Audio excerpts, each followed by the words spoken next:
Framelens Audio Visual. Itu demokrasi. Demokrasi adalah sebuah kata yang begitu sering diucapkan. Namun, makin banyak ia dibahas, makin terasa betapa sulit mencari contoh tentang negara yang memenuhi tatanan demokrasi secara sempurna. Di Indonesia sendiri, pencarian terhadap sosok demokrasi pun terus digelar, baik pada praktik sistem politik maupun kajian akademik. Dalam aras akademik, sejumlah makalah dikupas secara habis-habisan dalam berbagai seminar. Sementara itu, sejumlah buku, artikel, pidato pada pakar dan politisi telah pula diterbitkan dalam jurnal ilmiah, koran, dan majalah. Tetapi, berbeda dengan di negara-negara berkembang lainnya. Tentang sistem demokrasi di Indonesia, bukan karena bangsa atau pemerintahan tinggi. Era reformasi berkembang menyeruak dalam tatanan kehidupan politik di Indonesia. Sebagian besar masyarakat berharap akan lahirnya tatanan dan sistem perpolitikan yang benar-benar demokratis. Namun, setelah hampir 5 tahun berjalan, praktik-praktik politik di kehidupan berbangsa dan bernegara yang berdemokratis belum menampakkan arah yang sesuai dengan kehidupan atau kehendak pada masa reformasi. Demokrasi pun kemudian dipertanyakan dan digugat ketika sejumlah praktik politik yang mengatasnamakan demokrasi seringkali justru menunjukkan paradoks dan ironi. Paradoks masa Orde Baru. Persoalan di seputar demokrasi bukanlah sesuatu yang bersifat alamiah dan dapat tumbuh dengan sendirinya dalam kehidupan berbangsa. Akan tetapi, seperti dikatakan Apter pada tahun 1963, persoalan demokrasi adalah semata-mata merupakan penciptaan manusia yang di satu sisi mencerminkan keterbatasan dan keharmonisan objektif di luar diri manusia. Beranjak dari semangat dan kerangka proposisi di atas, maka melumernya corak demokratik dan egaliter sebagai cita-cita sesungguhnya budaya Indonesia sangatlah dipengaruhi oleh perkembangan sosial, ekonomi, dan politik di Indonesia. Dapat diambil contoh kasus ketika terjadinya proses pemindah alihan kekuasaan Berbemstenstal Belanda ke tangan Republik, ternyata justru tidak membawa perubahan yang berarti. Masa Orba.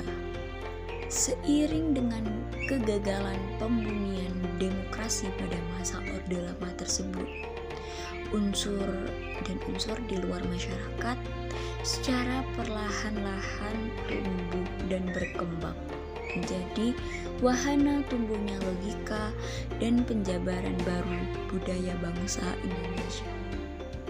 Pada masa Orde Baru, diinterpretasikan bahwa budaya politik dijabarkan sedemikian rupa sehingga negara bertindak sebagai aktor tunggal dan sentral.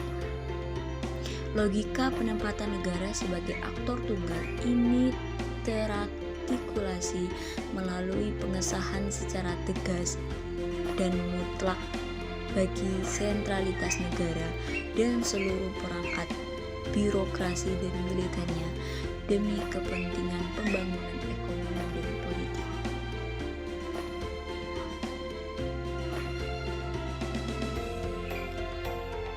Era Reformasi.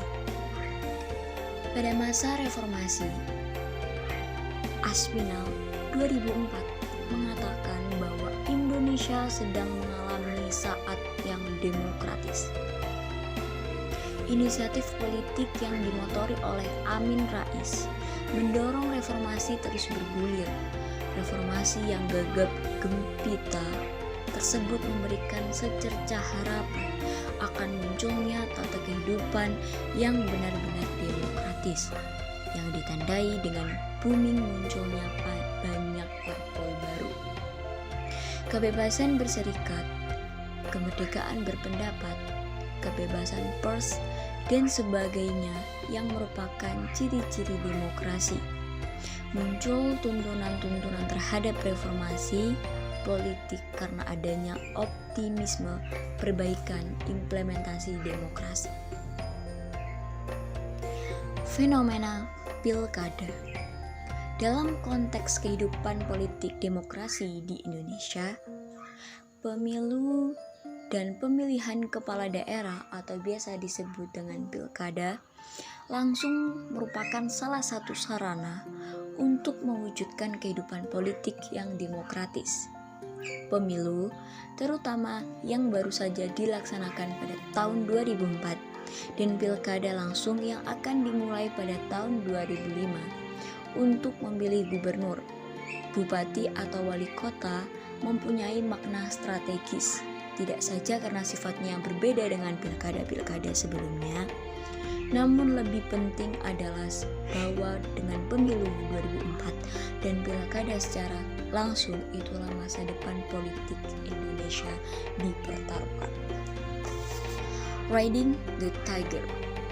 Dihadapkan dengan fenomena dinamika dan realitas politik sebagaimana digambarkan di atas, kehadiran pilkada yang akan mulai dilaksanakan pada tahun 2005 menjadi menarik untuk dicermati.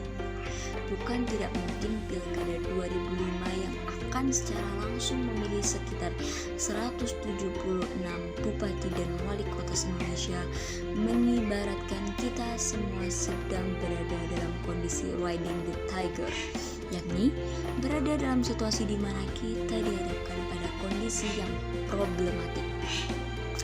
Jika pilkada tersebut gagal menciptakan konsolidasi demokrasi, kekhawatiran akan kembalinya otoritarianisme semakin membuka lebar. Dan sebaiknya, jika pun berhasil dilaksanakan, maka optimisme terhadap terciptanya konsolidasi demokrasi juga masih diragukan. Membangun demokrasi. Membangun institusi-institusi demokrasi adalah persyarat bagi peletakan sistem politik demokrasi. Demikian pula pilkada langsung yang akan dimulai pada tahun 2005 mendatang merupakan proses politik strategis menuju kehidupan politik demokratis.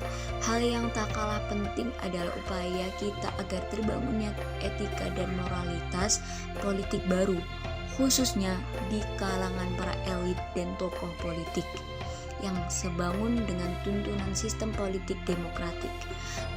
Prasyarat penting yang diperlukan untuk memenuhi tuntutan itu adalah terbangunnya kebudayaan dan kepribadian politik demokratik yang menurut Gould pada tahun 1998 meliputi elemen-elemen inisiatif rasional politik, kesantunan politik, disposisi resiprositas, toleransi, fleksibilitas, dan open-mindedness, komitmen, jujur, dan akhirnya keterbukaan. Dengan demikian berarti terbangunnya etika dan moralitas politik yang merupakan prasyarat yang tidak dapat ditawar lagi. Demikian presentasi dari saya. Apabila banyak salah kata dan kekurangan mohon dimaafkan. Saya akhiri, wassalamualaikum warahmatullahi wabarakatuh.